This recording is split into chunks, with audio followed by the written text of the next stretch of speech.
yang benar-benar disebut tasawuf iluminasi itu adanya di Suhrawardi Al-Maktul. Oke, bismillah kita mulai ya orang ini. Saya agak harus pelan-pelan. Mungkin ada beberapa yang harus saya potong ajaran-ajarannya Suhrawardi biar kamu nggak kacau. Karena di titik-titik tertentu pikiran Suhrawardi sama kayak kemarin ketika kalian buku para mulai tidak timur, tidak Islam, tidak kontemporer, tidak modern, itu yang sangat khoyali kalau pakai bahasanya Ibn Rus.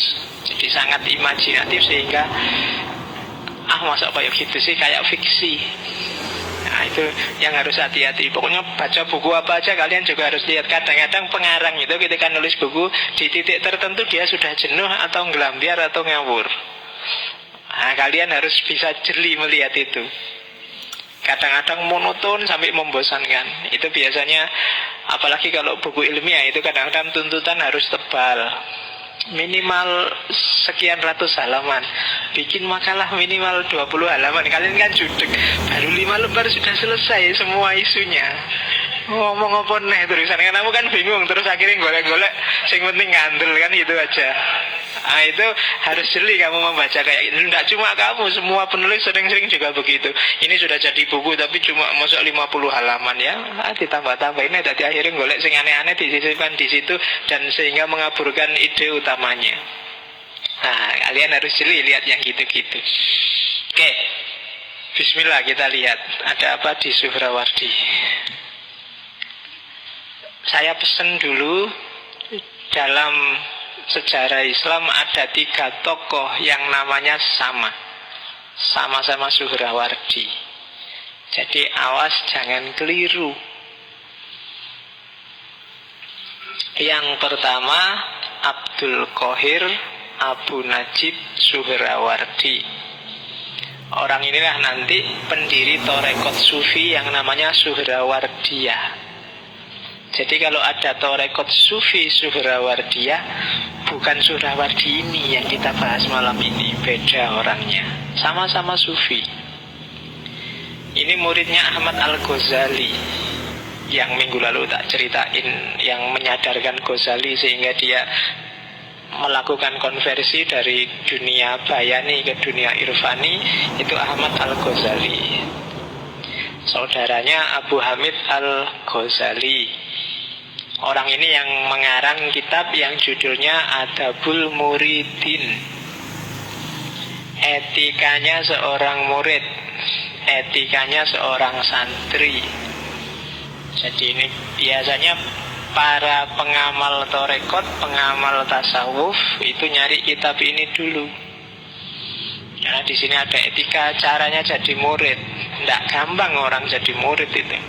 Kalau jadi mahasiswa gampang, kalian tinggal bayar registrasi sah jadi mahasiswa. Cuma kalau jadi murid tidak gampang. Nyari guru, kalau bahasane Sunan Kalijogo, nyari guru yang sejati itu tidak gampang.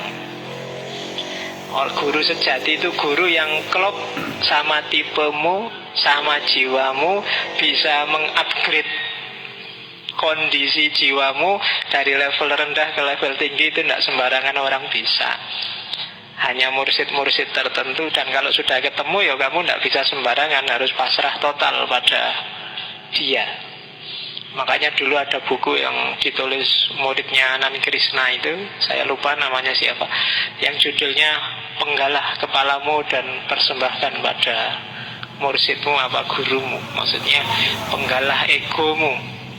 Jadi di hadapan guru kamu jangan macam-macam lagi, wis pasrah aja 100%. Dan kamu akan bisa ngambil banyak dari dia. Tapi kalau kamu masih menyimpan egomu, menyimpan hasratmu, keinginanmu sendiri, cita-citamu sendiri, mimpi-mimpimu sendiri, sehingga jadi penghalangmu dengan gurumu, ya kamu tidak akan ketemu puncaknya. Nah, itu dunia sufi yang punya kayak gitu. Kalau dunia pendidikan nggak punya. Apalagi dunia pendidikan hari ini. Dunia pendidikan hari ini kan KBK, CBSA. Siswanya yang disuruh belajar. Jadi siswanya yang aktif. Kalau di dunia sufi, siswanya pasif total, pasrah 100% pada gurunya. mau dijadiin apa monggo sama gurunya. Karena guru ini dianggap lebih ngerti tentang kondisi jiwa muridnya. Kalau sekarang kan muridnya dianggap lebih ngerti sehingga disuruh cari sendiri, ya kan? Akhirnya nabrak-nabrak. Kalau di dunia sufi enggak, gurunya yang lebih ngerti. Makanya kadang-kadang guru-guru sufi itu kan aneh-aneh, karena dia ngerti kondisi jiwamu. Kadang-kadang ada orang datang bawa mobil, terus udah kamu pulang jalan kaki aja, mobilnya tinggal sini buat aku. Nah itu kan yang tidak paham, wah katanya sufi masih doyan mobil kan gitu. Nah itu mungkin dia lihat bahwa yang jadi penghalangmu untuk bisa total merujuk pada Allah itu mungkin keterikatanmu pada harta, antara lain pada mobil. Kalau kamu sudah bisa melepaskan keterikatanmu pada harta, kamu mungkin lebih cepat ketemu Allah. Yang bisa baca kayak gini guru sufi, mursyid. Yang bisa ngerti apa sih kira-kira penghalangmu, harta apa, tahta apa, wanita, itu ya beliau-beliau para mursyid itu. Sehingga dia bisa ngasih terapi, ngasih obat yang pas, biar kamu jalannya bisa cepat. Nah itu Abdul Qahir Abu Najib Suhrawardi. Ini dipandang sufi pertama yang mendirikan torekot. Cuma beliau ini kalah populer dalam tanda petik ya, kalah dahsyat sama keponakan dan muridnya. Itu yang paling kanan, Syihabuddin Abu Hafiz Umar As-Suhrawardi. Kalau ini keponakannya sekaligus muridnya yang pertama. Gelarnya Syekhus Suyuh, penulis kitab Awariful Ma'arif. Ini dianggap kitab sufi konseptual yang pertama. Yo kapan-kapan kalau ada ngaji tasawuf, sini kan adanya ngaji filsafat. Nanti sekali-sekali dikasih ngaji yang tasawuf, yang agak panjang, yang agak teoritis. Oke. Nah malam ini kita nggak bahas dua orang itu, kita bahas Syihabuddin Yahya bin Habashi bin Amr As-Suhrawardi Al-Maktul. Kadang disebut juga Al-Kurdi karena aslinya dari suku Kurdi. Dikasih gelar Al-Maktul karena akhir hidupnya dihukum mati. Jadi Suhrawardi ini umurnya tidak panjang. Dia hidup hanya sekitar 36 tahun. Ada yang bilang 38, cuma sekitar itulah, 38 pun ya belum. 38 itu berarti pas kayak umuranku hari ini.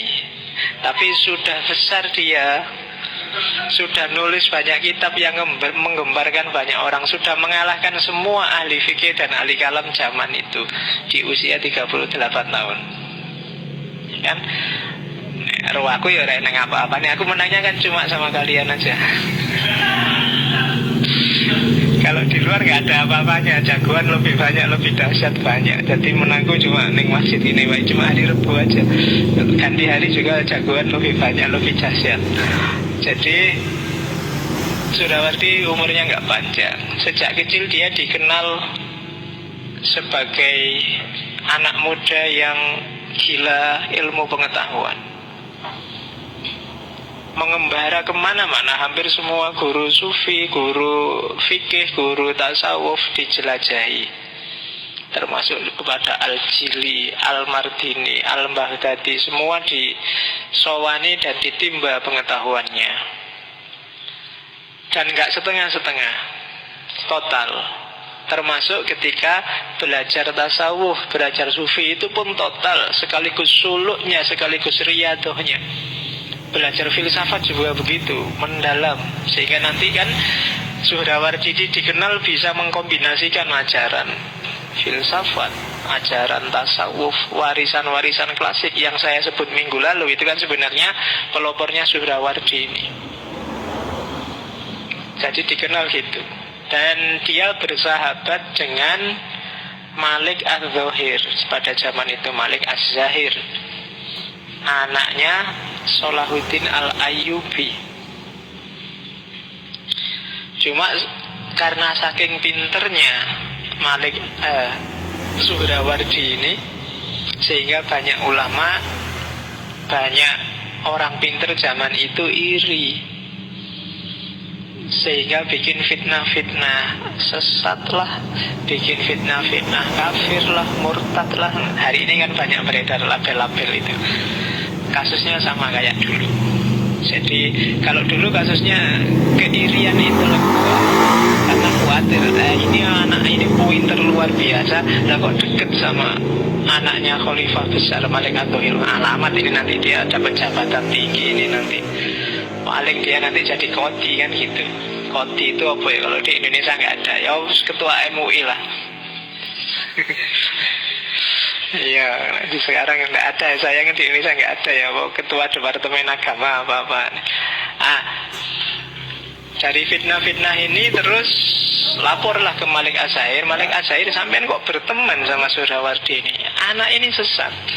Dia terpengaruh Zoroaster, dia terpengaruh ajaran-ajaran kuno, dia terpengaruh tasawuf yang sesat, Al-Halaj, terpengaruh Bayazid Bustami dan kawan-kawan. Lah kok sampean mau? Nanti sampean ikut sesat loh. Katanya Malik Az-Zahir, loh, ini orang pinter ya, saya dapat hikmah banyak dari orang ini. Kalau kalian mengadukan dia sesat, tak diskusi ya. Dan diadakanlah forum diskusi dengan mengadu orang-orang ini, dengan Suhrawardi. Dan kalah mereka. Kalah debat oleh Suhrawardi yang masih umur 36 tahun ini. Kalah debat itu kan gak terus, oh ya aku kalah terus nyerah kan gak. Biasanya orang kalah debat itu kan malah manggel, dendam, pulang nyari senjata lagi. Dan itu yang dilakukan oleh para ulama itu. Mereka nyari senjata lagi, akhirnya ketemulah, wah ini satu-satunya jalan harus wadul. Apa wadul itu? Harus lapor pada bapaknya Salahuddin Al-Ayyubi. Jadi ngirim surat lah pada Salahuddin Al-Ayyubi, anak sampean ini terancam bahaya pemurtatan, pengkafiran, pembid'ahan, karena dia akrab dengan Suhrawardi. Kalau nggak diselamatkan dia akan murtad, kafir, kasihan ini kerajaan kita terancam oleh kesesatan. Malik Az-Zahir kan pewarisnya sampean. Kalau pewarisnya sesat, wah nanti gawat. Gelisahlah Salahuddin Al-Ayyubi, akhirnya keluarlah fatwa Malik Az-Zahir disuruh menghukum Suhrawardi. Karena yang memerintahkan raja, dia tidak berdaya apa-apa. Jadilah kemudian Suhrawardi al-Maktul. Ada yang bilang dia dihukum gantung, ada yang bilang dia dihukum pancung, umur 36 tahun. Masih muda sekali. Sudah dihukum mati. Cuma nanti setelah Malik Az-Zahir naik takhta, dia membalaskan dendamnya Suhrawardi, dan tadi orang-orang yang memfitnah Suhrawardi dihukum satu demi satu. Meskipun saya yakin 100% kalau ada Suhrawardi, dia tidak akan punya misi balas dendam. Kayak Al-Halaj itu loh.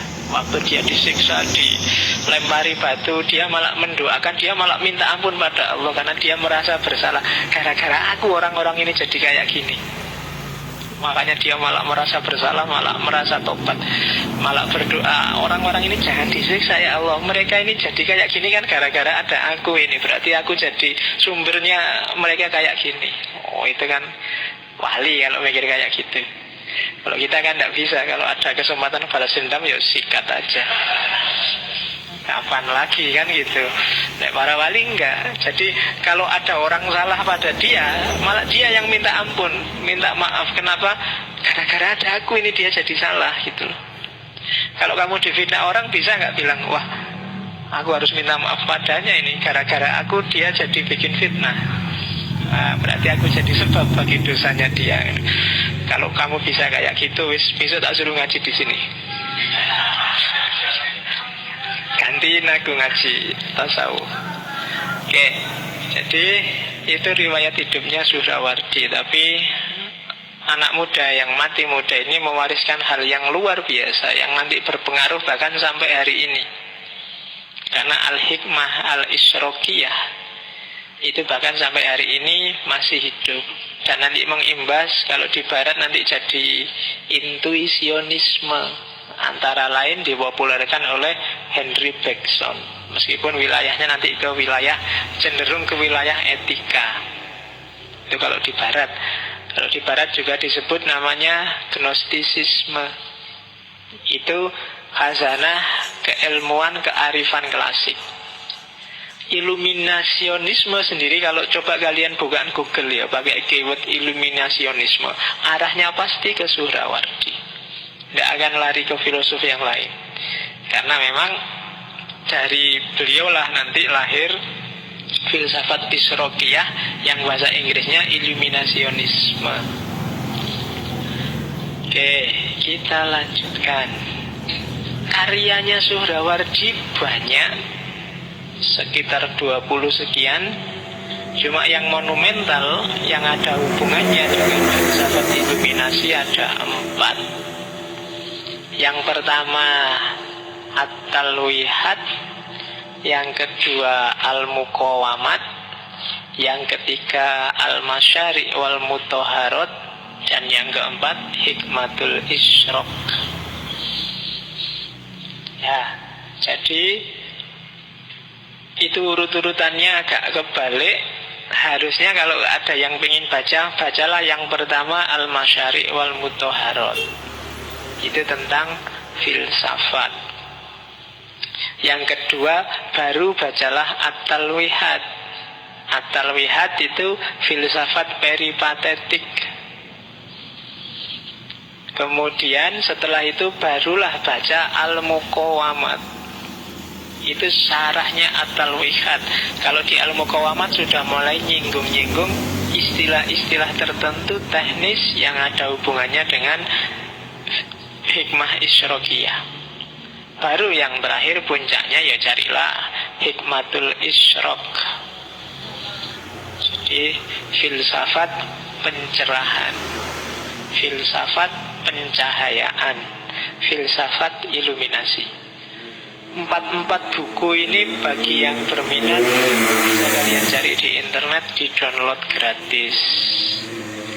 Ada yang bahasa Persia, ada yang bahasa Arab. Ya, oke. Iyalah, kalau bahasa Persia mesti kalian enggak sama sekali. Kalau bahasa Arab ya bisa dikit-dikit mungkin. Kalau bahasa Indonesia bisa bacanya, cuma pahamnya juga nggak jamin. Ya, ada memang beberapa terjemahannya, cuma ada yang dipotong bab-bab tertentu. Saya lupa itu ya. Ada beberapa penerbit yang menerbitkan itu.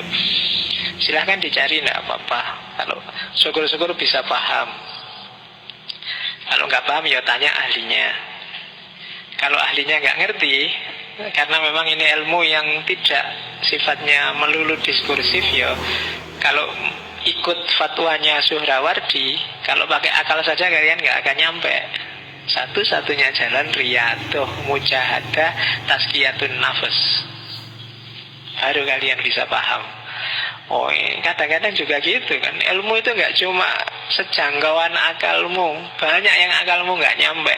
Satu-satunya jalan kamu harus minta tolong yang punya segala ilmu untuk membuka pikiranmu yang jutek, yang ketutup, yang bete, yang nggak nyambung. Hanya selama ini kita nggak nyampe kepikiran ke sana karena kita dikondisikan untuk menerima bahwa yang namanya ilmu pengetahuan itu hanya yang masuk akal saja. Padahal akal kita kan sangat terbatas, sementara ilmu itu luasnya tidak terbatas. Jadi akal yang terbatas memahami ilmu yang sangat luas tidak terbatas mesti tidak nyambung. Satu-satunya jalan apa? Minta bantuan yang menguasai ilmu dan menguasai akal. Yang kayak gini sebenarnya logis, cuma kita agak susah menerimanya karena selama ini bagi kita ya ilmu ya yang masuk akal aja, Pak. Yang tidak masuk akal itu bukan pengetahuan, bukan ilmu.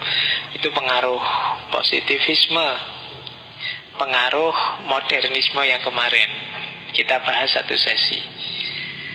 Nanti kita lihat seperti apa analisisnya Suhrawardi bahwa ilmu itu tidak cuma yang kelihatan, tidak cuma yang bisa berpikir. Yang kelihatan itu kan cara berpikir induksi, yang rasional saja tidak kelihatan, masuk akal, itu kan yang disebut cara berpikir deduksi. Di luar itu masih banyak. Dan ini nanti menginspirasi orang barat melahirkan hermeneutik, teori kritis, pluralisme, dan yang sejenis itu. Karena selama mereka masih ada dalam jebakan positivisme yang rasional dan empiris, orang nggak akan bisa ketemu kebenaran selain kebenaran faktual dan kebenaran empiris. Padahal di luar yang faktual empiris itu banyak kebenaran-kebenaran yang lain. Al-Quran sendiri, ini biar nanti lebih paham kepada Surawadi. Al-Quran itu gue bilang bahwa kebenaran itu kan ada, ini nanti yang mengklasifikasi Ibnu Taimiyah. Katanya Ibnu Taimiyah kebenaran itu ada yang ainul yakin, mungkin pernah dengar ya. Ada yang hakul yakin, ada yang ilmul yakin, ada yang hakul yakin.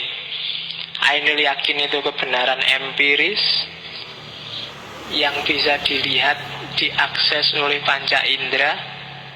Saya lihat sendiri Pak, saya nonton sendiri Pak, saya dengar sendiri Pak. Itu kebenaran ainul yakin. Itu kan surat At-Takasur itu kan. Tapi lihat sendiri, dengar sendiri nggak mesti benar loh.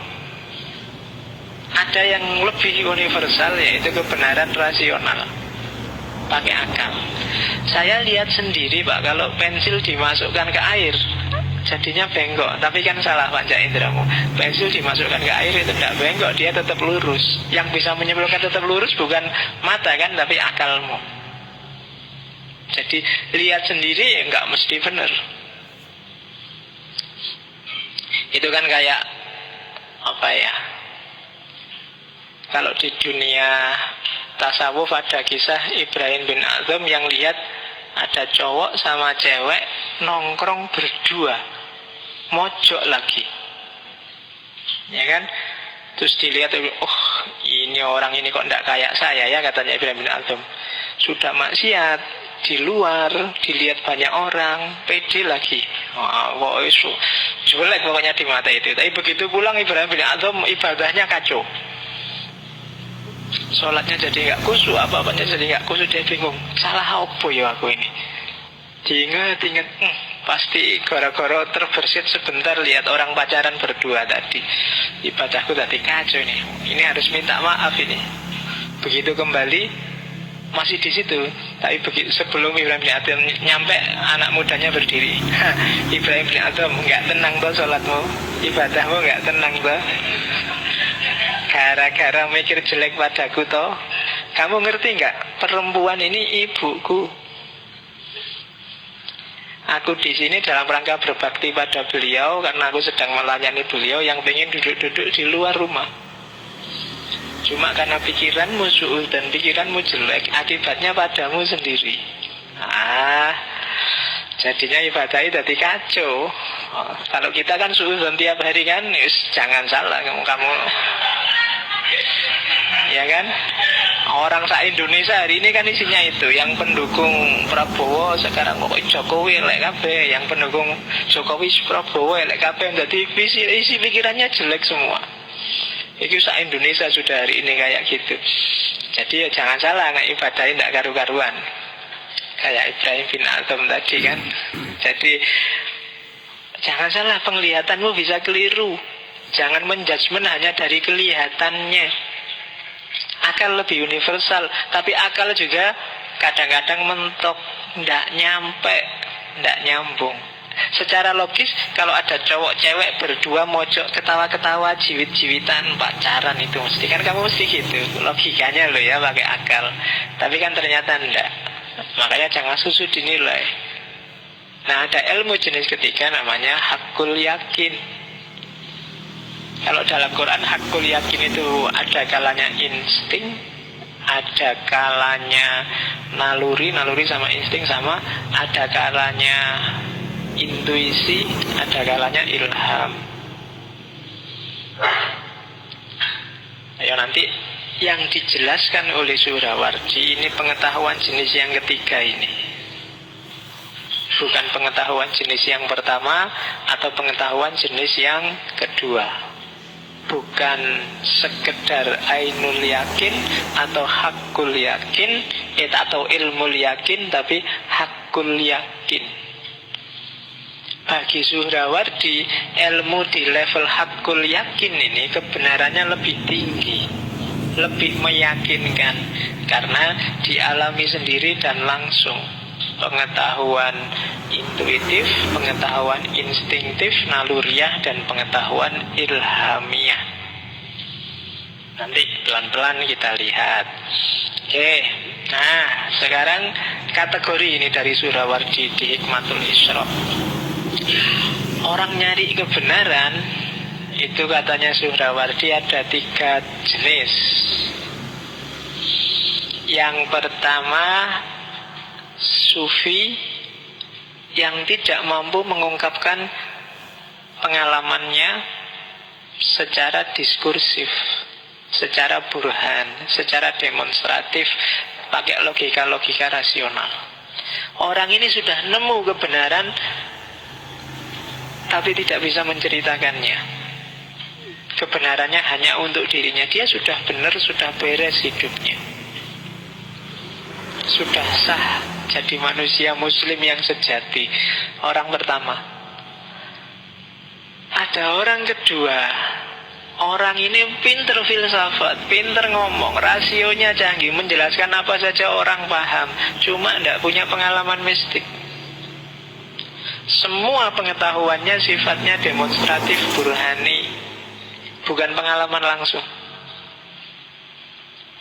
Ini orang jenis kedua. Ya mungkin saya yang di sini golongannya nomor loro. Iso ngomong ning ra iso ngelakoni. Cerita sih enak, emangnya dilakoni gampang.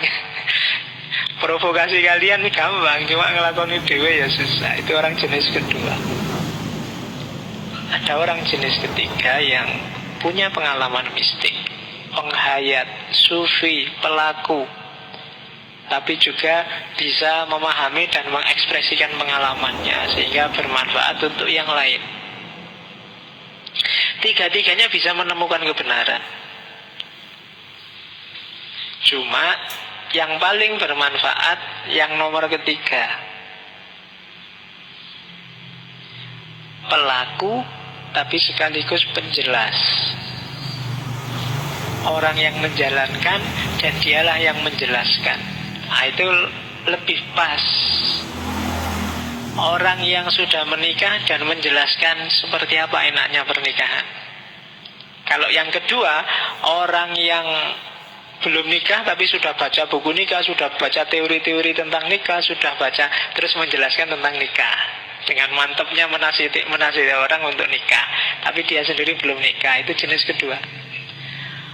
Yang jenis pertama, orang yang sudah nikah tapi tidak bisa menjelaskan enaknya nikah, wis pokoknya dilakoni wae enak-enak. Nah, itu yang jenis pertama. Ngomong ra iso. Suruh cerita gimana enaknya nikah. Gimana ya? Wah, enak-enak. Ya, itu orang jenis pertama. Tapi orang jenis kedua, belum nikah tapi dalilnya dowo. Nikah itu sunnatullah. Nikah itu bikin hati tenang. Nikah itu kayak ya, tapi cuma dari buku. Tidak ngerti sendiri dia. Itu pencari kebenaran jenis kedua. Pencari kebenaran jenis ketiga, nikah dan bisa menjelaskan. Ini yang paling mantap. Yang pertama punya kebenaran langsung tapi tidak bisa menjelaskan. Yang kedua punya kebenaran tapi tidak langsung. Yang ketiga punya kebenaran langsung dan bisa menjelaskan. Nah, ini tipe-tipe orang. Level ketiga, level terakhir itulah level puncak. Dan Suhrawardi merasa dan menganggap yang paling bermanfaat yang ketiga itu. Makanya saya berusaha untuk di yang ketiga. Makanya terus dia menggabungkan filsafat peripatetik, menggabungkan khazanah kemarin itu kan filsafat Islam, menggabungkan tradisi Yunani, menggabungkan tradisi Zoroaster, diolah jadi satu, diekspresikan sesuai versinya dia. Karena Suhrawardi punya asumsi ada namanya perennial wisdom, kebenaran abadi. Dia ada di tradisi manapun, dia ada dalam budaya religius manapun. Kebenaran ini abadi. Hanya bungkusnya yang beda-beda. Jadi sumbernya yang beda-beda. Tafsirnya orang terhadap kebenaran ini yang macam-macam. Tapi dia abadi. Dia ada di Yunani, dia ada di Mesir, dia ada di Persia kuno, dia ada. Kita tinggal menjelajahi dan pasti akan ketemu itu. Tradisi spiritual muatannya sama, hanya kemasannya saja yang berbeda. Dan itu nanti yang coba dijelaskan lewat filsafat cahayanya Suhrawardi. Jadi agama-agama itu kemasan, tapi spiritualitas itu esensinya. Di level esensi semua sama. Nah, itu kebenaran versi Suhrawardi. Oke. Nah, ini bisa maca Arab kabeh ndak? Kita mulai masuk ya sekarang ke filsafat iluminasinya. Dasarnya filsafat iluminasi kalau Suhrawardi itu Al-Quran surat An-Nur ayat 35. Saya lupa, harusnya tak sisipkan terjemahannya. Cuma nanti kamu pulang lihat terjemahannya ya. Ya di sini mungkin tak baca sepotong-sepotong terjemahannya.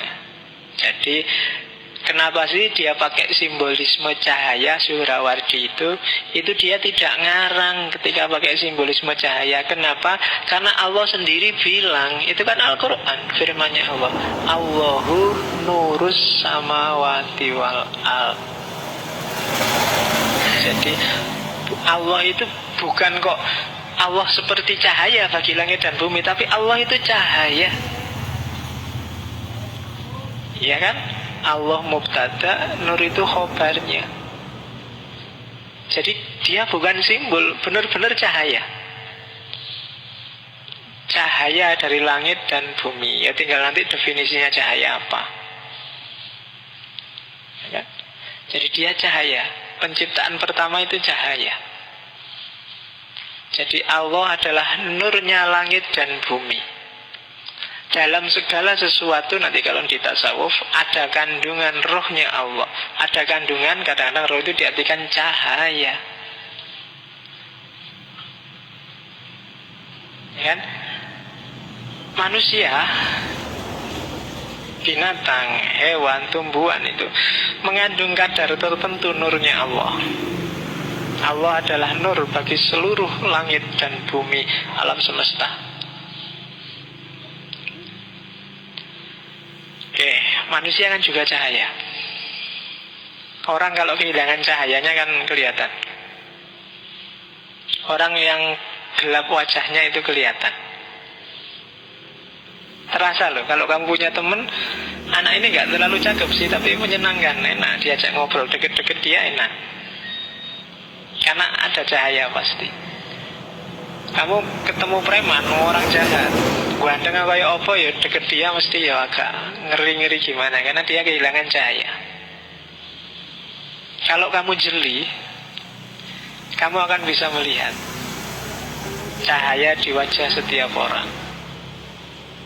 Jangankan sufi ya, kita yang biasa-biasa nanti bisa merasakan ada cahaya dalam segala sesuatu, yang itu diterjemahkan oleh orang barat jadi aura. Auramu kok agak gelap gitu ya, itu orang barat itu. Ya, kalau kita kan nggak peduli sama aura, yang penting itu aurat. Oke. Allahu nur samawati wal ard, mathalu nurihi kamishkatin. Perumpamaan cahayanya Allah. Jadi susah mendefinisikan cahaya. Kalau dijelaskan juga orang nggak paham, maka Al-Quran ngomong kayak gimana sih Allah yang cahaya itu. Masalu nurihi, contoh gambaran cahayanya Allah itu kamiskatin, seperti satu lubang.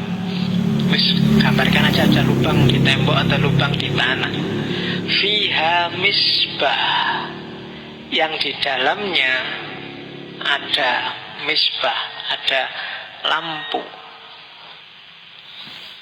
Ya kan?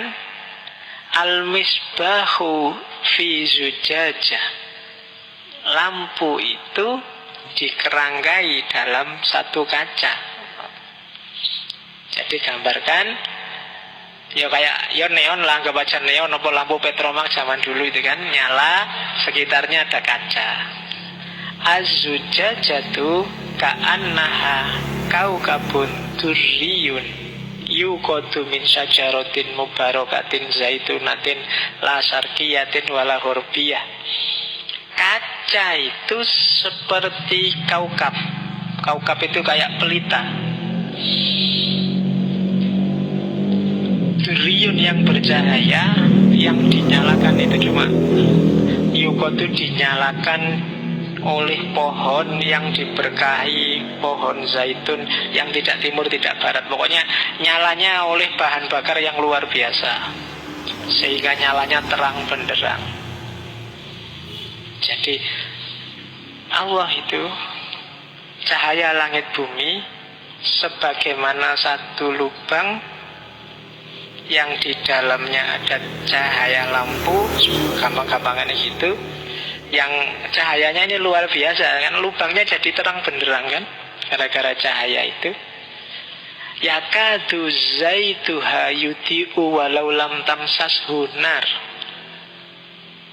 Bahkan saking dahsyatnya cahaya itu, yakadu zaituha yuti'u, seolah-olah cahaya itu sudah terang luar biasa, walau lam tamsashu nar, meskipun nggak dinyalakan, nggak disentuh oleh api, dia sudah nyala sendiri. Jadi yakadu hampir saja zaituha yuti'u, lampu ini sudah nyala seolah-olah, walau lam tamsashu nar, meskipun tidak disentuh oleh cahaya. Oke, jadi ini perlambang. Kadang banyak mufasir bilang yakadu zaituha yuti'u walau lam tamsashu nar. Ini kayak manusia yang tanpa disuruh-suruh, tanpa harus baca Quran, dia sudah baik sendirinya karena fitrahnya memang baik. Kalau kamu ikuti cahaya Tuhan itu, kamu bisa bercahaya sendiri, bersinar sendiri tanpa harus dibantu oleh cahaya yang lain. Yakadu zaituha yuti'u walau lam tamsashu nar. Itu tafsirannya para mufasir. Di kamu sendiri itu punya cahaya, meskipun tidak dibantu oleh cahaya yang lain, mungkin tidak dibantu oleh Quran, tidak dibantu oleh guru, tidak dibantu. Kamu sebenarnya sendiri punya cahaya. Kalau kamu jernih, karena tadi kaca. Jadi ini kalau ada Arabnya gini, kayak ngaji tenanan ya.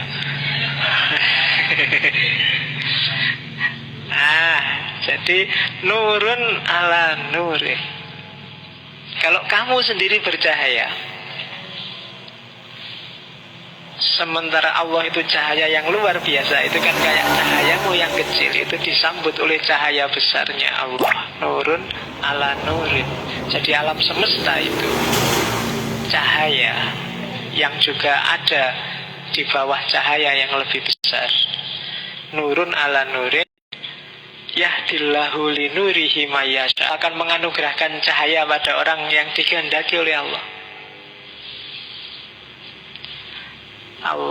Wa yadribul wahul amsal linnas wallahu bikulli syai'in alim. Jadi ini ayat yang poros oleh Sudawardi sehingga melahirkan filsafat cahaya. Jadi hiduplah bercahaya. Caranya gimana? Ini tadi, kacamu harus jernih, zujajahnya harus terang. Kalau zujajahnya terang, cahaya yang maha cahaya, yaitu Allah. Teori yang paling jelimet kalau dalam fisika kan teori tentang cahaya. Orang Barat menceritakan benturan pertama yang melahirkan cahaya, itu kan terus disebut Big Bang. Dari situlah lahir alam semesta. Ya meskipun kalau dibakar biasa berpikir jelimet kayak batu sama batu benturan terus duer, terus jadilah alam semesta ini. Orang Barat pun ya kurang lego kan kalau bilang bang gitu kan.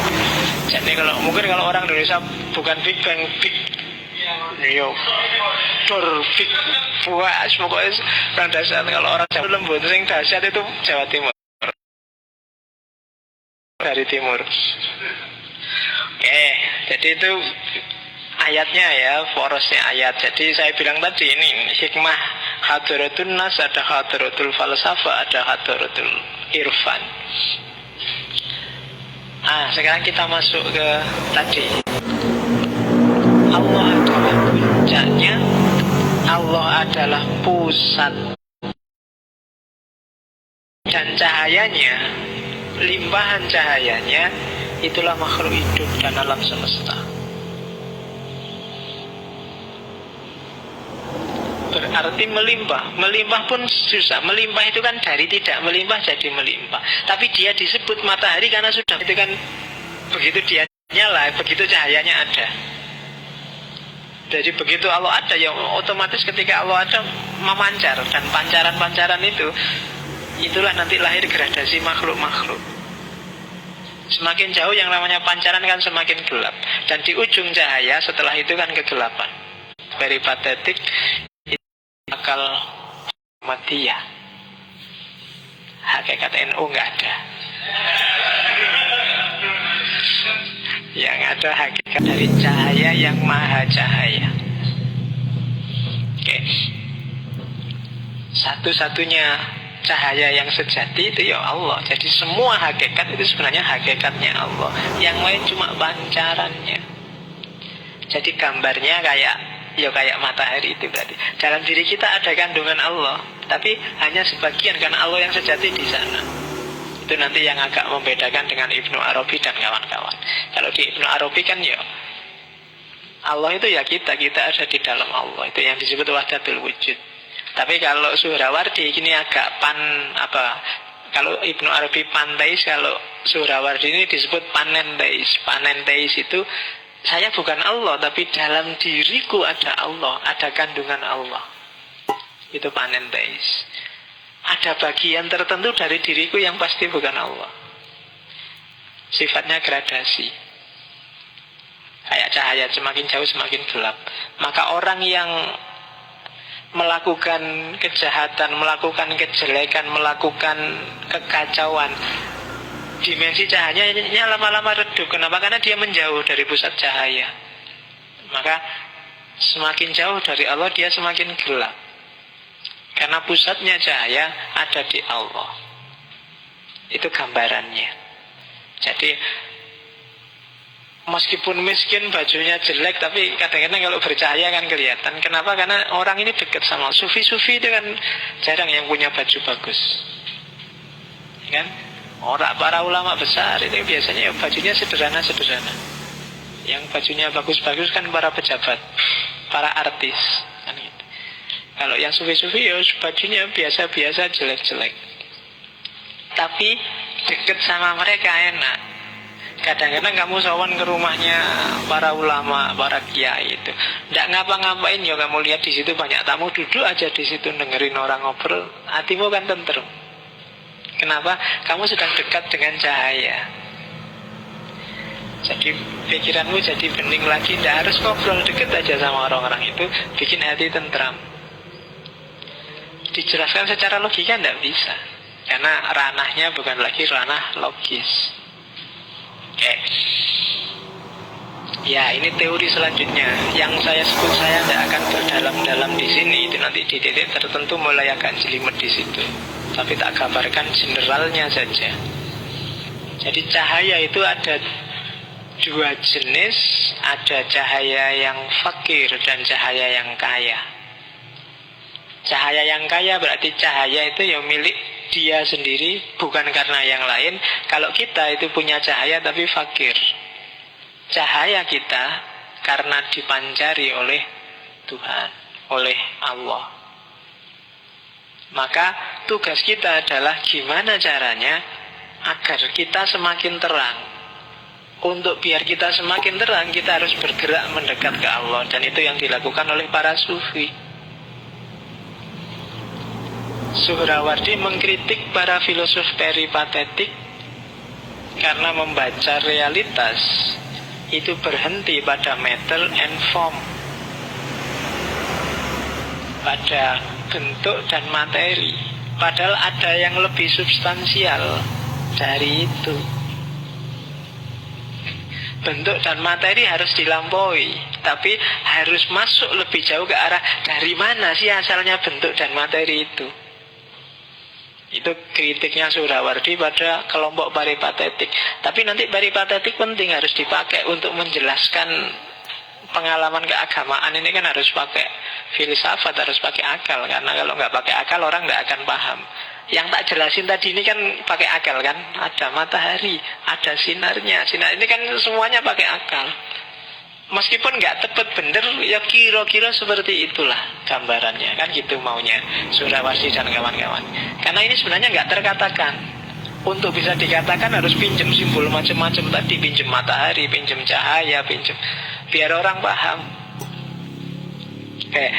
Ya namanya banyak kalau di situ disebut. Ada Nurul Anwar, ada Nurul Muhid, ada Nurul Qayyum, ada Nurul A'zam, ada Nurul A'la, ada Nurul Kohar.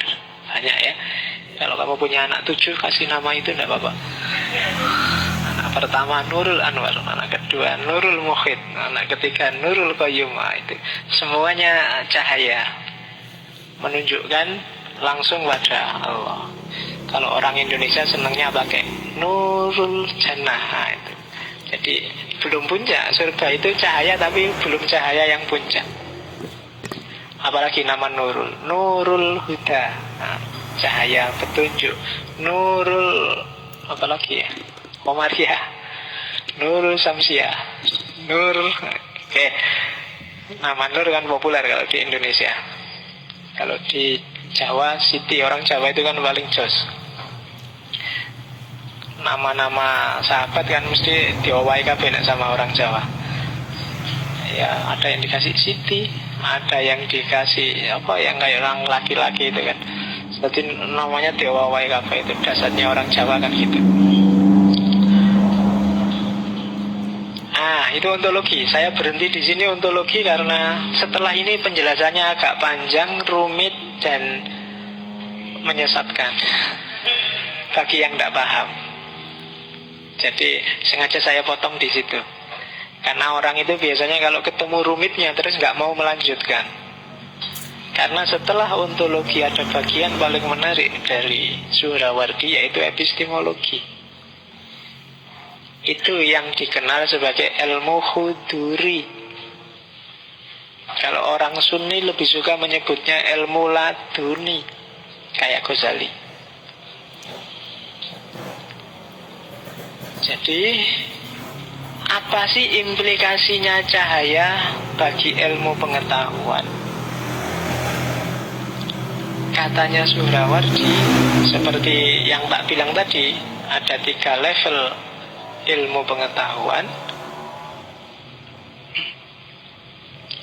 Pengetahuan yang sejati berarti, katanya Suhrawardi, adalah pengetahuan yang tidak keluar tapi ke dalam.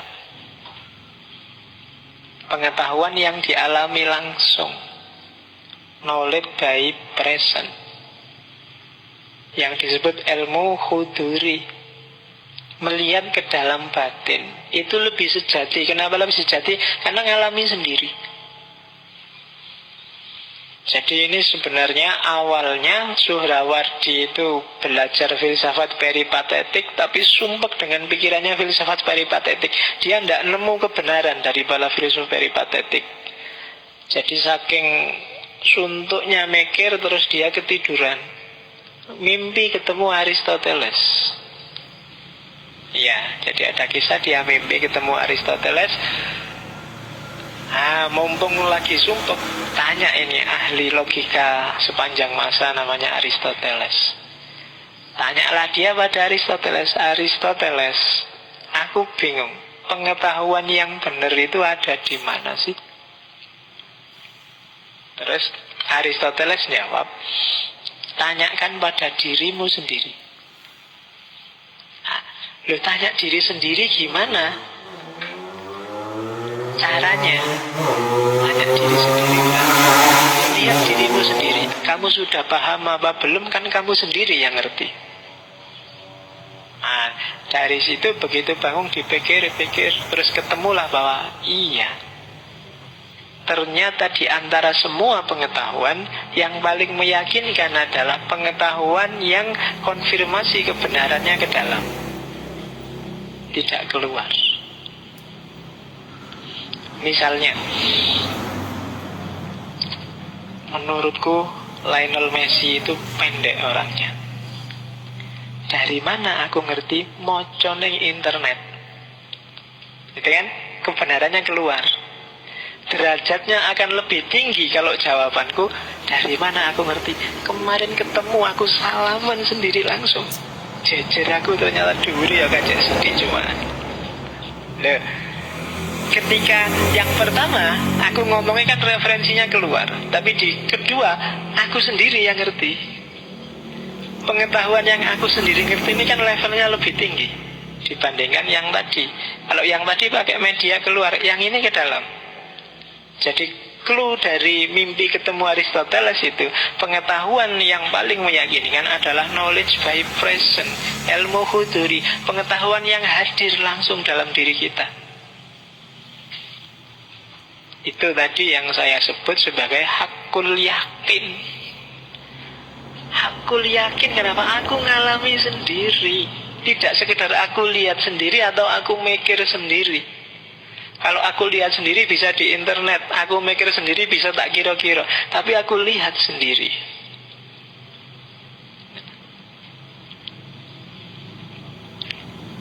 Aku lihat sendiri.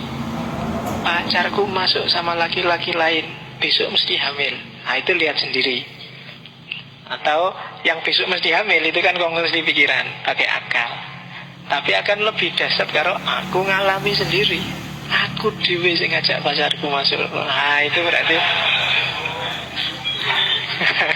itu lebih mantap kalau itu kan. Loh, kamu coba lihat masuk kamar, di kamar ngapain juga tidak tahu. Ya, jadi ngalami sendiri.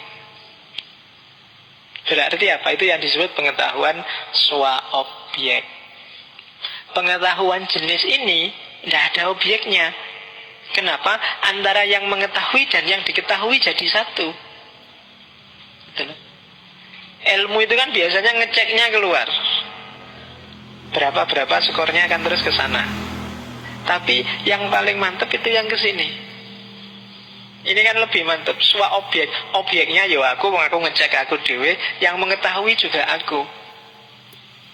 Itu yang disebut self-awareness. Kesadaran tentang dirimu sendiri. Nah itu yang disebut ilmu huduri.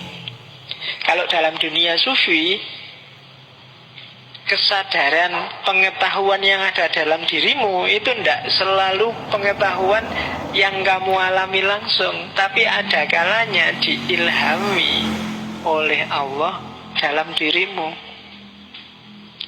Jadi kamu tinggal nengok di dalam ada pengetahuan apa sih? Hasil ilham dari Allah. Ya termasuk intuisi, termasuk insting. Itu kan pengetahuan yang dalam diri. Kamu nggak pernah belajar gimana caranya sayang pada orang tua, otomatis saja kamu sayang pada mereka. Orang tuamu juga waktu kamu lahir nggak pernah, wah aku harus kursus ini biar aku sayang sama anakku, kan nggak. Otomatis ada dalam diri mereka rasa sayang pada anak. Itu kan pengetahuan instingtif, jenis pengetahuan yang juga self-awareness, sadar langsung.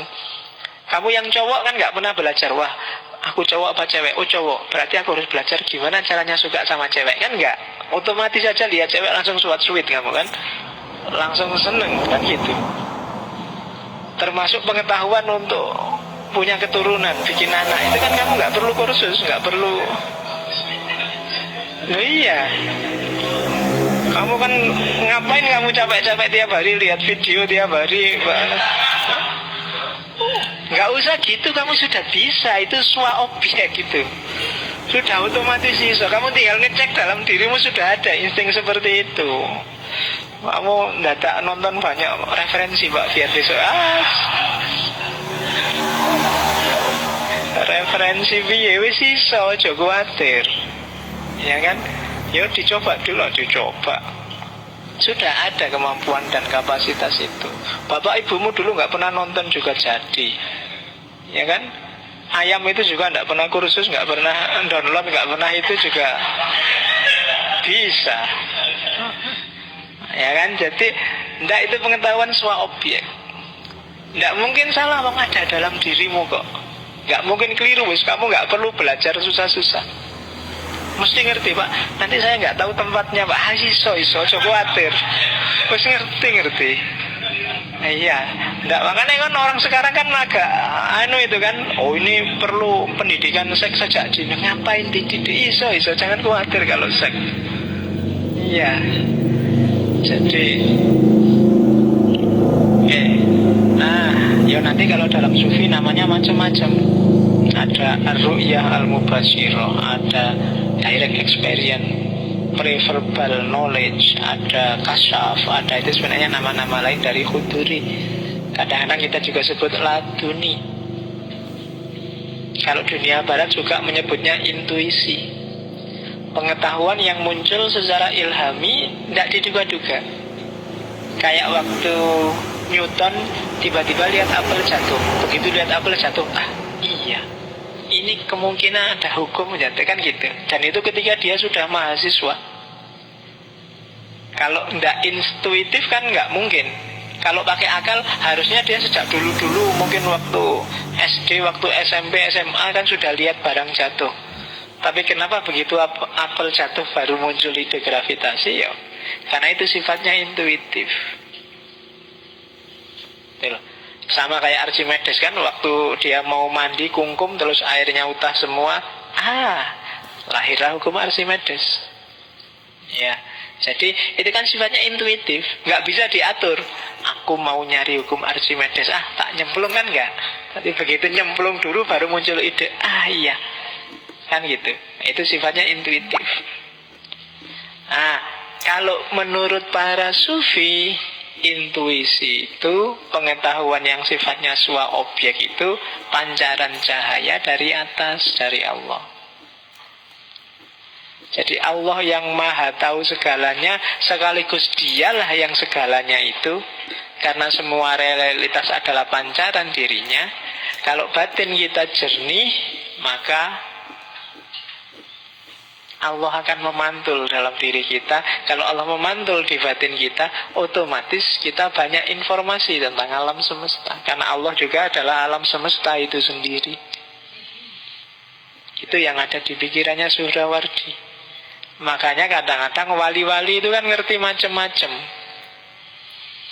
Wali-wali itu ngerti segalanya. Kemarin saya waktu ngajar di kampus itu kan cerita tentang seorang wali di Jawa Timur yang diwalikan dan ngerti macam-macam. Di antara pengetahuannya para wali kan ngerti masa depan. Jadi kalau ada banyak tamu, itu dia bisa nebak, dia bisa ngomong, dia bisa ngasih advice, dia bisa marah-marah, dia bisa, dan mesti pas, tanpa harus kenal siapa orang itu. Itu kan kadang-kadang aneh kan. Tapi itu yang terjadi kenapa? Karena batinnya jernih. Kalau batinnya jernih, Allah memantul dalam batinnya. Kalau Allah mantul, Allah itu ad-dunya wa ma fiha, karena dunia ini hanya pancaran dari sinarnya, dari cahayanya Allah, ya otomatis nggak usah dia belajar, informasi itu ada dan datang. Makanya hati-hati kalau kamu ketemu orang-orang kayak gitu. Dia bisa nebak dengan tepat siapa kamu, kemarin kamu habis ngapain, dan seterusnya. Ya kan? Dan kadang-kadang kan kamu malu kalau ketemu orang itu, karena wah ini mesti bisa nebak aku kan gitu. Padahal harusnya kamu lebih malu lagi, karena Allah itu selalu ngawasi kamu loh. Kayak beliau-beliau para wali itu juga ngerti. Allah juga ngerti, jangan dianggap. Cuma kamu gak malu aja kan kalau sama Allah. Ya iya biasa lah, Allah kan gak cerewet kayak mereka. Ya, Allah ngerti macam-macam kan, diam aja Pak kan gitu. Ya paling Allah ketawa aja lihat kamu. Ya wis ngerti-ngerti, paling Allah gitu wis. Oke, jadi cara berpikirnya seperti itu. Karena itu dalam konsep, karena ilmu itu cahaya. Ini kayak syairnya Imam Syafi'i itu kan. Mungkin dulu pernah tak ceritain. Jadi Imam Syafi'i itu punya guru namanya Waqi'. Satu ketika Imam Syafi'i ini mungkin karena dia orang pintar, selalu baca satu tingkat jenuh dia. Mau coba buku tidak masuk-masuk, belajar nggak paham-paham. Apa ya yang salah? Terus tanya pada Waqi, akan terus keluar syairnya yang terkenal itu kan. Sakautu ila Waqi su'akhifri wa arsadani ila tarkil ma'asi fa akhbaruni bi anna ilma nurun. Jadi dia mengadu pada Waqi, guru aku kok hafalanku hilang terus ya, ngapalin hilang, belajar nggak masuk. Terus katanya Waqi, kamu terlalu banyak maksiat. Kenapa? Kalau terlalu banyak maksiat, hatimu gelap. Kalau hatimu gelap, cahaya tidak bisa masuk. Lah hubungannya apa guru? Karena bi annal ilma nurun. Karena ilmu itu cahaya. Dan cahaya nggak akan masuk pada orang yang pakaian dosa, hatinya gelap. Wah, itu kan. Itu Syafi'i. Katanya Surawarsi juga begitu. Pengetahuan itu cahaya. Syaratnya cahaya ada 3. Selain cahayanya harus ada, tidak ada yang menghalangi, tidak ada hijabnya. Dan yang ketiga, ada aktivitas, ada isyrok. Jadi kalau ada cahaya pasti Allah itu Nurul Anwar. Dia selalu bercahaya, dia selalu mencahayaimu. Cuma yang kedua ini yang agak berat. Harus tidak ada penghalangnya. Yang menghalangi cahaya apa? Kegelapan. Kegelapan itu kebinatangan, nafsu syahwat, ego, keakuan. Oh, ini yang berat itu kan. Kalau nafsu binatang yang jahat, yang sadis mungkin kamu enggak lah. Syahwat kadang-kadang muncul, kadang-kadang ego juga gitu. Kalau keakuan itu yang agak berat. Aku itu kan, kamu kan selalu masih gampang dibohongi oleh keakuan. Masih suka selfie di Facebook, masih suka, itu kan keakuan kan? Itu keakuan. Tiba-tiba pamer nasihat di Facebook, wah, semuanya, oh itu yang like itu ada 40 lebih loh Pak. Wah itu aku kan, laki-laki aku. Susah. Godaan mungkin yang muda-muda adalah godaan syuhroh, pingin populer, pingin terkenal, pingin dianggap besar, pingin jadi orang penting. Itu masih keakuan. Itu sering jadi hijab bagi cahaya. Kamu harus pinter, kamu harus canggih, kamu harus jos, tapi jangan aku. Selalu posisikan diri bahwa aku belum bisa, aku belum ngerti, aku belum tinggi, aku belum penting. Selain dalam kerangka pembersihan diri, juga dalam kerangka bahwa kita masih harus banyak berkembang. Begitu kamu merasa aku sudah penting, aku sudah cakep, aku sudah jos, aku sudah pinter, biasanya mandek. Karena sudah. Jangan sudah, kamu harus belum. Saya sudah pinter kok Pak. Oh, itu alamat kamu mandek, tidak mau belajar lagi. Wong wis pinter. Saya sudah penting Pak, saya orang penting Pak, saya, nah, itu biasa gitu. Itu penghalang hijabmu dari Allah, dirimu sendiri, egomu, syahwat, nafsu, hasrat. Jangan salah, tidak ada jaminan yang rajin sholat, rajin puasa, rajin sholat malam itu bersih dari ini, dari syahwat, dari hasrat. Kadang-kadang saya pengen jadi wali Pak, poso, wiritan, sholat malam. Yang menghalangi apa? Hasratmu, ambisimu untuk jadi wali, kuwi yang jadi hijabmu dari Allah. Ya kan? Enak kelihatannya kalau jadi wali itu Pak, ngerti apa-apa, karamat, bisa jalan di atas air Pak, bisa kan, pikiranmu kan ngono. Kalau ada orang kesurupan bisa nambah nih Pak. Kalau ada orang ya kan ambisimu kan gitu. Nggak, bukan itu wali. Satu ketika Abu Yazid Bustami dipuji sama muridnya. Wah guru, sampean ini orang top, pokoknya lelaki sejati jos. Wah buktinya apa? Loh, sampean bisa jalan di atas air ya? Jawabannya apa itu? Kalau cuma jalan di atas air, kayu, balok, mbok lempar ke air juga bisa nyebrang, air nggak tenggelam. Muridnya mujalak, loh, tapi sampean bisa jalan di atas angin, bisa terbang. Jawabnya Bu Yazid, burung juga bisa terbang. Mbok padak ya aku roh burung kok. Kalau cuma dari itunya loh ya. Kalau kamu sebut keramat hanya dari bisa terbang, burung juga bisa terbang. Ya kan? Tapi sampean bisa meramal masa depan. Dukun juga bisa, setan juga bisa, jin juga bisa. Apa istimewanya bisa meramal masa depan? Nyerah wis murid. Lah terus apa tuh guru yang jadi orang besar, jadi wali, jadi lelaki sejati? Lelaki sejati adalah orang bisa menaklukkan hawa nafsunya karena Allah dan demi Allah dan untuk Allah. Itu Bayazid Bustami. Ya kan? Yo, kalau kita sedang berusaha ke sana, insya Allah, yo latihanlah, ditaklukkan sebentar-sebentar dirimu. Saya dulu pernah dikasih amalan ritual yang turun dari masjid sebelum selesai sholat isya. Itu tidak nyambung pikiran, bungani apa, tapi dijalanin aja. Mereka lebih tahu kondisi spiritualitas kita. Tapi kan akhirnya kan nunggu isya itu kan nggak mungkin kan nunggu isya sambil ngerokok, remi apa-apa wong ning masjid. Lah ya kan? Akhirnya paling tak ya ngaji, baca-baca apa, wiridan apa, bawa-bawa buku untuk baca. Dan setelah 40 hari terasa akibatnya. Paling tak menaklukkan hasratku. Karena biasanya kan antara maghrib dan isya itu kan kalau tidak waktunya makan, waktunya nonton TV, enak-enak nongkrong, enak-enak kan gitu. Oh itu riyadhah. Para sufi sering ngasih advice muridnya seperti itu. Gak paham kita, tapi jalanin aja. Manfaatnya ketemu belakangan. Oke, tidak usah lanjutkan cerita tentang aku, tidak penting.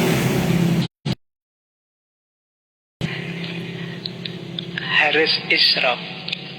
Kamu harus jernih, tapi kamu harus bisa merayu yang punya cahaya untuk memancarkan cahayanya padamu. Itu yang disebut riyadhah. Biar Allah. Kan kita yakin kalau Allah itu alim, tahu segalanya. Allah itu qadir, mampu segalanya. Nah, zat yang tahu segalanya dan mampu segalanya ini harus ridho pada kita dan kita mendapatkan cahayanya. Itu yang dilakukan oleh para sufi. Itu bukan filsafat dunia timur atau filsafat Jawa timur. Filsafat ketimuran. Ketimuran itu maksudnya filsafat cahaya. Kenapa? Cahaya munculnya dari timur. Apa sih filsafat cahaya itu? Filsafat pembersihan diri untuk menjangkau pengetahuan di balik yang sekedar fisik. Biasanya gayanya seperti itu. Sama-sama penting, saling mendukung. Tapi hari ini kita banyak kehilangan timur, terlalu banyak baratnya. Jadi ada cahaya. Kalau ini nggak perlu kamu tanyakan, pasti ada cahaya. Sudah ada karena memang sejak azali. Yang kedua, ini yang paling susah itu kita meridhoi Allah. Radhiyallahu anhum itu ya, kita juga harus ridho pada Allah. Kita kan sering komplain pada Allah. Indonesia ini kok rusuh terus ya. Padahal tiap hari berdoa, apa Gusti Allah itu tidak suka ya sama orang Indonesia. Nah ini komplain kan. Orang-orang kok podo enak-enak, aku kok sumpek dewe sama rancangannya Allah. Kita punya harapan macam-macam, nggak terima sama skenario-nya Allah. Dikasih kulit bagus-bagus, diputihkan. Dikasih rambut bagus-bagus, dikeriting, dilurus, entek-entek energi. Nah kita sering kayak gitu kan. Nah, pikiran kita akan jadi. Kalau kamu masih suka keburu-buru, suka galau, suka bete, sakitnya ada di sini dan di mana-mana, nggak tenang kan itu berarti kita sedang kekurangan cahaya. Kalau HP itu perlu dicas, itu tanpa dunia, tanpa bantuan panca indera. Tidak cuma dunia yang kelihatan, juga dunia yang tidak kelihatan. Jadi melampaui materi, melampaui panca indera. Nah, itu kalau dapat cahayanya Allah. Akalnya sudah nggak terbatas pada yang kelihatan lagi, tapi sudah bisa menjangkau. Tidak apa-apa. Kalau sudah bisa menjangkau, melampaui dunia materi, keuntungannya apa? Kita lebih mudah melepaskan diri dari materi. Apa sih sumber kegalauan, sumber kesumpekan kita selama ini sehingga kita tidak tenang? Terus iya kan, itu kan urusan indrawi, urusan materi semua, bikin kamu galau dan kamu nggak bisa keluar dari sana, apa? Karena pikiranmu, batinmu nggak bisa melampaui itu. Mentoknya cuma di situ. Kalau kamu sudah tidak agresif tapi reseptif, kalau barat harus keluar dari masuk ke dalam dirinya, bersih-bersih, terus dia akan dapat limpahan. Kalau orang barat lebih capek karena dia harus keluar, sibuk mengejar. Itu pun tidak pasti kebenaran hasilnya. Biasanya spekulasi, terminal-terminal sementara. Karena selama ini terlalu sibuk keluar, lepas, tidak bisa ngopeni, memahami dirinya sendiri. Kebalikannya sama timur. Ya ada plus minusnya, tapi itu tipenya. Kalau kita orang timur, biasanya harusnya lebih mudah menangkap hikmah Masyriqiyah. Makanya yang lebih sukses jadi barat, orang Amerika, orang Eropa, karena memang tipikalnya mereka di sana. Cuma gaya kita bukan gaya itu. Kita bisa jaya dulu, itu timur itu kan jaya, peradaban Mesir, peradaban India, peradaban Cina kuno. Tapi dahsyatnya jelas melampaui dunia materi. Kalau dunia materi bisa lebih cepat membersihkan diri. Kalau bisa cepat membersihkan diri, kita bisa wusul, kita bisa ittisol, bisa lebih nyambung lagi sama Allah, bisa lebih mesra lagi sama Allah. Selama ini kita masih formalitas ketemu Allah, masih kayak mahasiswa masuk kelas, bang. Kayak indikatornya apa sih sudah mencapai pengetahuan itu? Kalau di Suhrawardi, yang pertama sakinah tadi, ketenangan, kan? Kemudian yang kedua, jangan, itu adalah orang-orang yang beriman. Itu apa sih? Orang yang selalu zikir. Zikir itu bukan yang kemana-mana bawa tasbih loh ya.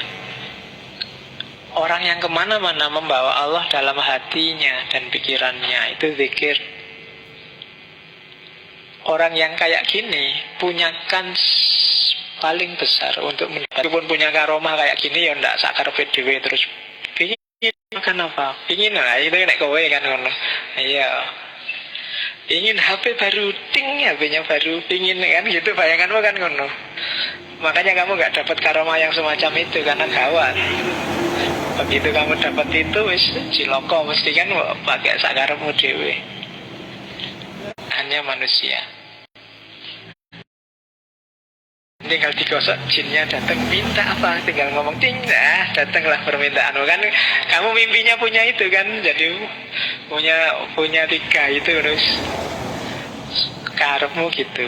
Itu sebenarnya sindiran. Jadi 1001 malam ini kan isinya sindiran-sindiran, sama kayak centini.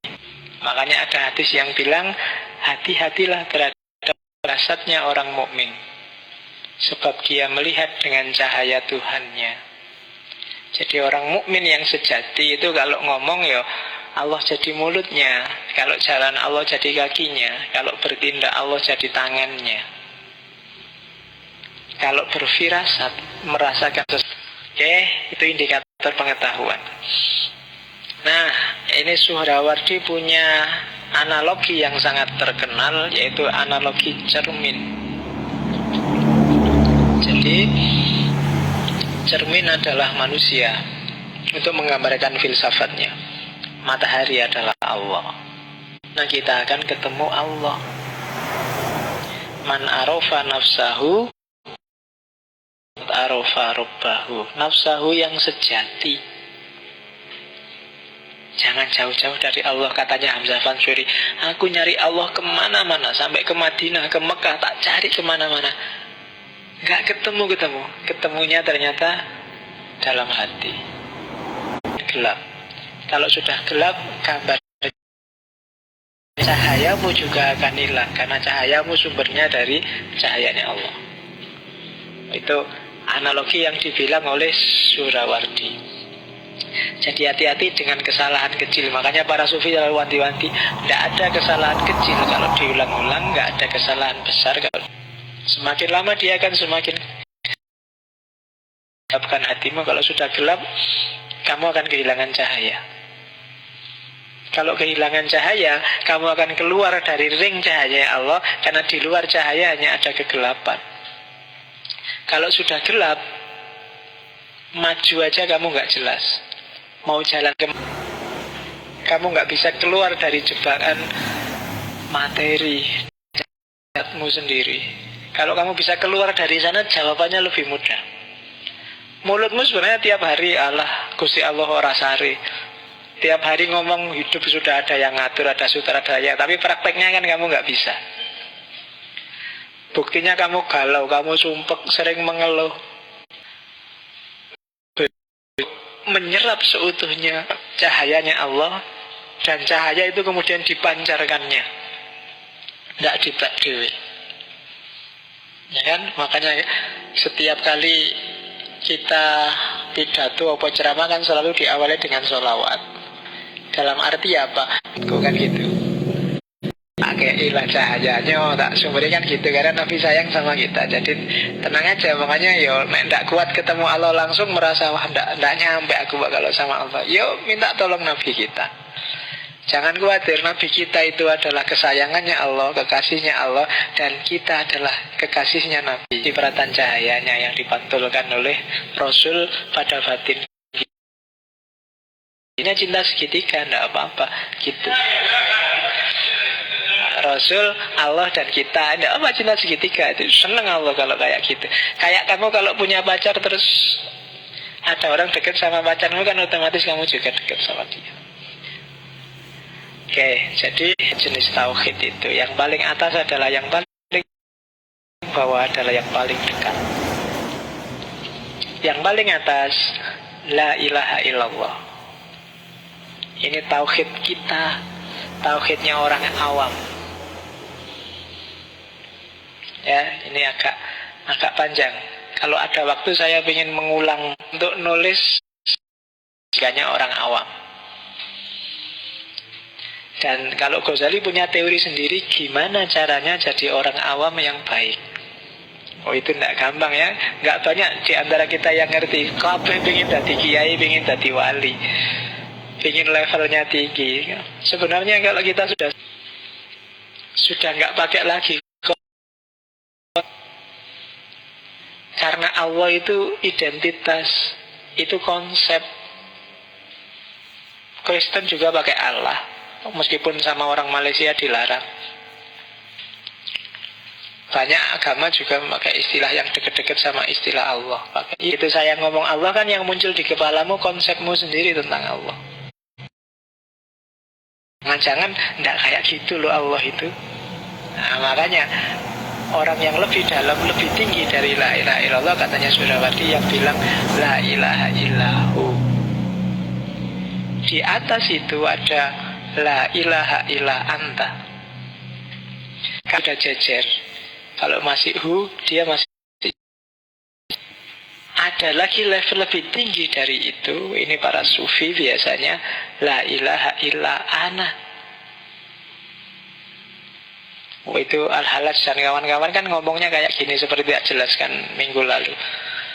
Kenapa sih la ilaha illa ana? Karena jadi tidak ada Tuhan selain aku sendiri ini. Ini ada Allah. Kenapa? Ya orang-orangnya sudah melenyapkan dirinya. Aku bukan kok aku ini, karena aku sendiri sudah nggak ada. Yang ada tinggal Allah. La ilaha illa ana. Kayak Al-Halaj kemarin loh, katanya Al-Halaj kan dalam diri manusia ada dua aspek. Ada aspek manusiawi, maka masih ada nasutnya, nggak bisa kita nyambung sama Allah. Tapi begitu nasutnya disingkirkan, nafsu, materi dibuang semua, yang tersisa tinggal lahutnya. Kalau tinggal lahutnya, Allah bisa halah, bisa masuk. Itu kan yang disebut ajaran khulul. Allah bisa masuk hana. Cuma yang ini kalau kedengaran ahli fikih, dituduh kafir. Dan itu yang terjadi pada para sufi. Ya kalau Al-Halaj kan nanti punya murid Siti Jenar ya nasibnya sama kayak gurunya di Indonesia, dihukum mati. Tapi sudah tidak bisa lagi diomongkan dan tidak mau ngomong. Sudah selesai dengan kata-kata, selesai dengan logika, selesai dengan bahasa. Sudah tidak butuh apa-apa lagi. Itu puncaknya tauhid. Kalau masih bisa diomongkan, masih bisa diekspresikan, masih bisa diengkau, aku, diakan, masih ada jarak. Paling atas, tauhid yang paling tinggi. Ya kalau kita sih masih yang paling tinggi yang di sana, yang paling rendah maksud. Bukan yang paling tinggi di sini. Jadi masih la ilaha illallah. Karena itu lebih dekat dipanggil Om itu lebih dekat. Tapi kalah dekat sama orang Kristen. Kalau Kristen Tuhannya dipanggil Bapak. Kalau Hindu Om, kalau orang Kristen Bapak. Orang Islam paling jauh.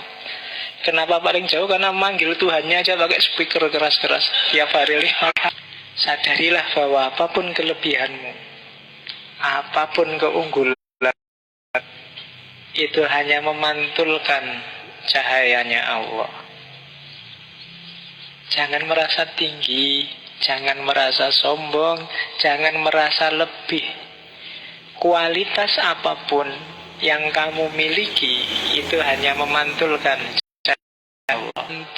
hanya memantulkan cahayanya Allah. Jangan merasa tinggi, jangan. Kalau ada apapun, makanya orang Islam selalu disuruh bilang alhamdulillah. Apapun disuruh bilang alhamdulillah. Kenapa? Karena semua itu jasanya Allah. Karena Allah semakin terang cahayamu. Nasihat puncaknya Suhrawardi. Oke, itu aja. Kalau tak tambahin lagi judek kamu nanti. Tambah rumit.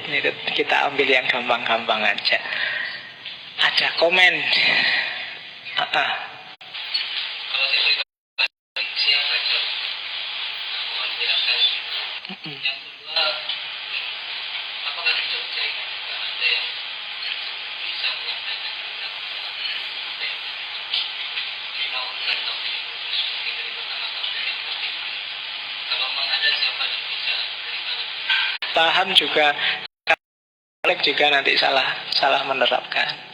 Ya monggo kalau yang ingin mendalami itu ada di samping rumitnya juga kedalamannya harus hati-hati karena kalau begitu salah konteks juga bisa keliru. Itu yang pertama. Jadi kalau berminat silakan ketemu saya di jurusan. Kalau untuk umum kayak gini. Yang kedua, di Jogja ini siapa yang nyampe level-level itu? Itu buat aku jawab Mas. Siapa ya? Saya ngertinya cuma yang level pertama, aku dewe. Yang level kedua siapa, level ketiga siapa. Gini caranya. Kamu sendiri yang mencerahkan dirimu, pertajam mata batinmu, kamu akan bisa melihat di wajah. Tapi yang filsafatnya lebih rendah, dia tidak akan bisa membaca yang filsafatnya lebih tinggi. Mesti merasa lebih jago. Caranya begitu. Saya tidak bisa jawab dua-duanya. Jadi yang kedua, kamu sendiri kalau ingin penasaran siapa yang di level kedua, naiklah kamu ke level ketiga. Ya, paling tidak kita kerjasama naik level bareng-bareng, itu lebih cepat. Gimana? Kita bareng-bareng nyampe la ilaha illahu, membebaskan diri dari konsep. Oh, itu kalau bareng-bareng lebih enak, ada saling kontrolnya. Ya makanya tadi tak sarankan untuk memperdalam ini, kalau bisa ada ngaji tasawuf juga. Oke. Ada hasrat, ada kerendahan, akan datang. Tapi kalau masih setengah-setengah ya enggak. Itu logikanya di dunia sufi. Jadi nggak bisa, saya cuma ingin belajar kok, saya enggak bisa. Kalau konsepnya bisa, tapi kedalamannya nggak bisa. Kayak gini ini kan konsep diem yang kayak gitu, mesti kan itu hanya orang yang di level itu yang bisa menangkap. Itu enak nggak enaknya belajar sufi, karena dia bukan pengetahuan umum. Kenapa sih banyak di antara mereka yang kemudian dihukum mati? Karena teorinya pasti berlawanan dengan mainstream. Yo monggo, setiap orang punya pikiran, punya ide sendiri-sendiri. Tidak boleh ada yang tidak setuju bahwa tuntutan beragama seorang muslim itu tidak cuma lahir, tidak cuma fikih, tapi juga batin. Justru batin itulah sasaran utama adanya Islam. Makanya Nabi bilang, innama bu'istu li'utam. Akhlakmu mulia kalau kamu tidak mau puasa. Tidak mungkin akhlakmu mulia kalau kamu malas sholat, nggak mau berbagi dengan zakat. Jadi nggak mau. Itu di antara media-media yang disediakan oleh Allah menuju akhlakul karimah.